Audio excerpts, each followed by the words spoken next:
My name is Mike McKibben. I'm the founder of Leader Technologies in Columbus, Ohio. This presentation is going to give a little of my background, and it's also going to describe what is in effect a $1 trillion lien that we have just filed against the federal government, called a Miller Act notice. If this is the first time you've heard our story, then you can be forgiven for being skeptical, because I certainly would be if this was my first time hearing this story. But I assure you, everything that we talk about in this presentation is true, and this is arguably one of the largest financial crimes ever.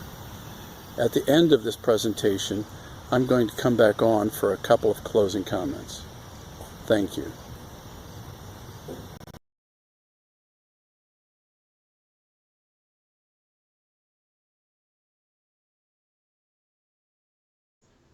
This may come as a surprise to you, but I invented social networking. I have the patents to prove it. I have just served a Miller Act notice on the executive branch at the White House. We are demanding that the government pay us for using my invention since 2000. President Trump had nothing to do with this theft, but his predecessors Bill Clinton, George Bush, and Barack Obama did. However, the Miller Act requires that we serve the notice to the current U.S. executive. That's why the notice is addressed to President Trump. The abuse of my inventions by the government now totals into the trillions of dollars in damages.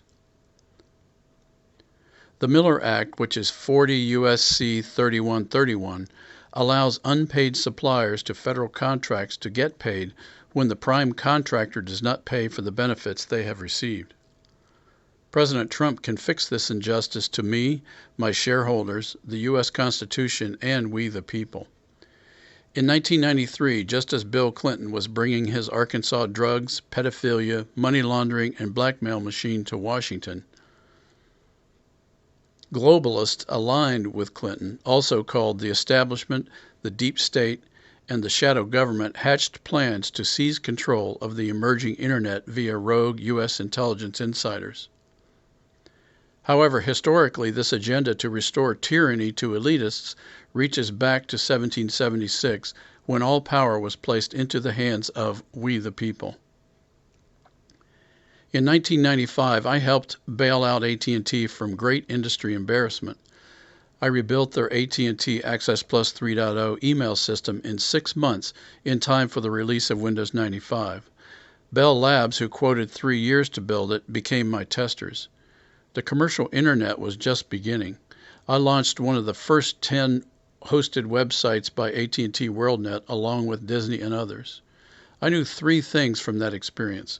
AT&T, Microsoft, IBM, and others were focused on legacy groupware for collaboration platforms. Groupware could not handle large-scale internet volume. We knew that if we could solve this internet scaling problem, it would be revolutionary. So in 1997, I assembled a world-class engineering team. We worked on the internet scale problem for 3 years. In December of 1999, we had the proverbial aha moment. We invented a new kind of metadata. It enabled the exchange of metadata instead of whole files. Some experts say our discovery was akin to Edison's light bulb in its impact on society. For example, in rough numbers, in legacy groupware, a 1 megabyte file shared with 100 people generates 100 megabytes of data. In our invention, a 1 megabyte file shared with 100 people may generate 10,000 bytes. That's a 10,000% efficiency. We knew our discovery was unique. Among my team were architects of major digital networks in banking, defense, procurement, intelligence, and telecommunications. So I started looking for the best patent attorney in the country immediately. In February of 2000, we were introduced to law professor James P. Chandler. He was touted as the best. Chandler's credentials seemed to support that. He advised the White House, Congress. By April of 2000, Chandler was participating in our engineering design sessions. We thought we were being well protected by Attorney Chandler. We were wrong. Before I tell you how Chandler ripped us off for the deep state, allow me to give you some of my background. My wife Nancy and I both became Christians while attending Ohio State from 1969 to 1973. Nancy studied honors French and Russian language. I studied civil engineering and played semi-professional trombone. After graduation, we postponed our careers and toured the world in a jazz rock pop gospel music group named Living Sound. Living Sound felt called to ministry behind the Iron Curtain in communist lands.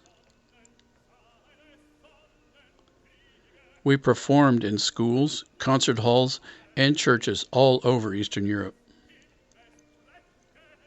We did 17 concert tours in Poland under the patronage of Roman Catholic Cardinals Wyszynski and Wojtyła. Notably, none of us were Roman Catholic. The church in Poland welcomed us with open arms. They protected us from the secret police trying to stop us.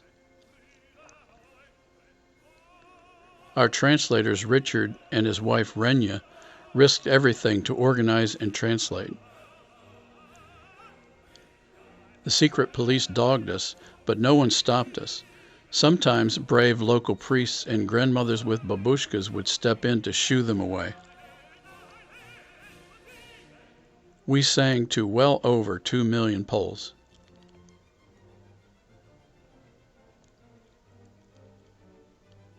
From Poland, we expanded our work into the Soviet Union. No contemporary gospel music group had ever tried it. Would the KGB arrest us? Would our friends be persecuted? No one knew the answer because it had never been done before. We felt strongly that God wanted us to trust Him and to try.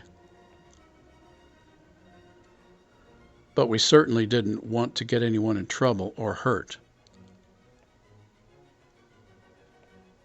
So I traveled to Tallinn, Estonia, to meet with church leaders to discuss the idea. I told them that we wouldn't come if they didn't want us to do it. 2 days later, they said they would take the risk and wanted us to come. They said, if you are willing to take the risk, so are we. Brave young church leaders volunteered to organize and translate. 2 leaders, John and Herbert, said their Soviet government was evil. They believed it was their Christian duty to speak out. They said everything in the USSR public culture was a lie. They believed we could, together, speak truth to power through our music. I asked them, we know people go to prison for what we're planning. Are you prepared for that possibility? They said yes.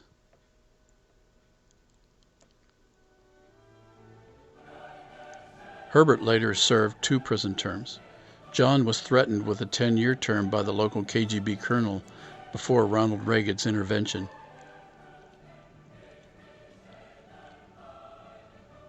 Another Leningrad friend, Valery, was incarcerated in a mental hospital. We had recorded his Christian rock album, The Trumpet Call. It was broadcast into the USSR by the BBC. Living Sound toured 3 times in the Soviet Union, once for over a month. A 4th official invitation to an Armenian rock festival was canceled just 2 days before it was to begin. KGB watchers were everywhere. Even so, everywhere we went, local musicians were eager to jam. Churches organized packed concerts, sometimes with just a few hours' notice. We shared our faith in Jesus Christ with all these newfound friends. On the month-long 1979 tour, when we arrived in Moscow, the KGB had lost patience with us and canceled the rest of our travel schedule. They forced us to stay in Moscow. Then miracle after miracle unfolded. Herbert called Artemy Troitsky a blacklisted underground music promoter. For 2 nights we jammed with 2 blacklisted Soviet bands, Arsenal and Time Machine. The audiences were 300 to 500 of the USSR's cultural elite. One attendee was Alexandra Pakhmutova. She had just been appointed to the Supreme Soviet along with future Soviet Premier Mikhail Gorbachev. She had just also been named the official composer for the 1980 Summer Olympic Games. We recorded 2 of her songs, We Can't Live Without Each Other and Childhood Dreams. She included those songs on the official 1980 Summer Olympic film. We then became the first and only American gospel music group ever to perform on Soviet national television. Here is the EP cover that distributed up to 1 million copies of her 2 songs. And here are some shots from the live TV show.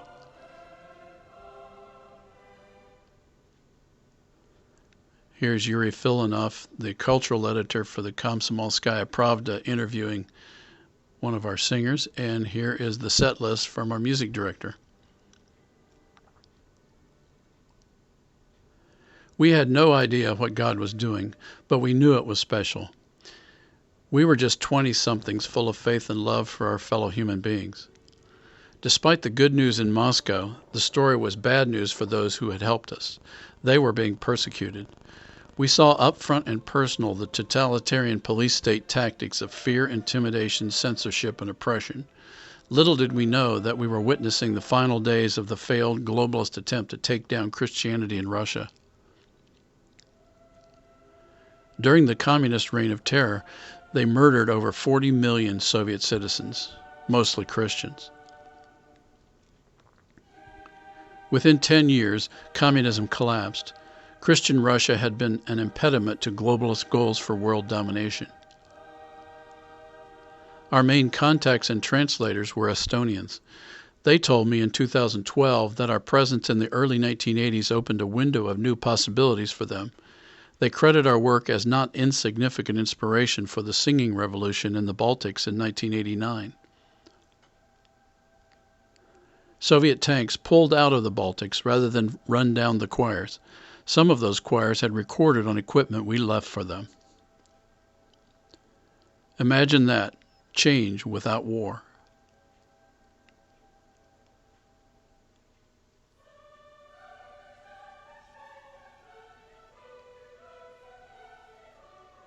The mistakes of godless Marxism and social unrest that I experienced in the Soviet Union are now being repeated in America. The same New World Order globalists who funded Vladimir Lenin and the Bolsheviks in 1917 are now working to destroy our American Republic in 2017. These globalist bankers did not go away with the collapse of the Soviet Union.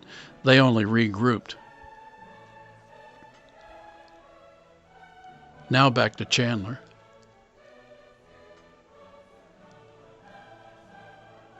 Little did I know that Chandler was working for these New World Order globalists.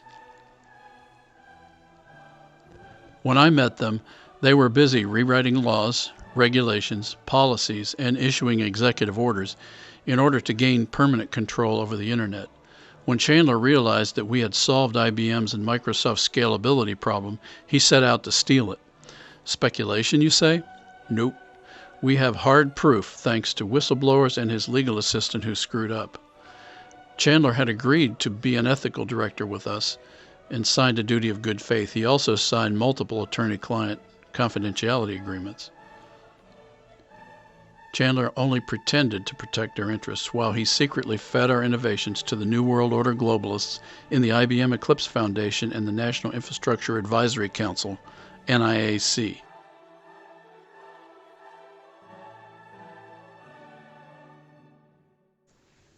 He stole my idea for a Harvard kickoff. I had proposed to team with IBM and do a university launch at Harvard where my son was attending pre-med. Zuckerberg was still in high school. He stole our proven social integration with telephone and wireless. Our design respected personal privacy. Chandler's deep state theft did the opposite. It disrespected personal privacy. Chandler leveraged government power to get companies to comply with his NIAC plans. They appear to have coerced anyone who resisted. Government agencies were probably clueless about this conspiracy. All spying power was centralized in the National Security Staff at the White House, NIAC, and the IBM Eclipse Foundation. It appears that the very same globalist New World Order forces that destroyed Tsarist Russia in 1917 are now trying to take down the American Republic in 2017. America and Russia appear to be their primary targets. Hence, they are striving to drive a political wedge between our two countries.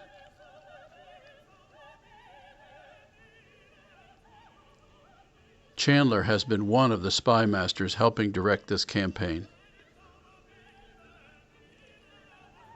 Chandler knew my essential concept for handling personal data was respect. If you host it, you own it. He turned this constitutional respect for privacy on its head into the opposite. We, the government, host it, we own it. Adolf Hitler used a similar crony capitalist model to get private company assistance in World War II. Just look at some of Germany's largest companies today. They are Hitler-era companies like VW, Mercedes, BMW, Krupp, Siemens, Bayer, and they're all bigger than ever. World War II is a prime example. With globalism, humankind is doomed to continuous wars that feed the military-industrial complex that President Eisenhower warned about in January of 1961. Chandler and IBM ripped out my privacy controls and are pushing a Big Brother Internet of Things with deep state shadow government assistance.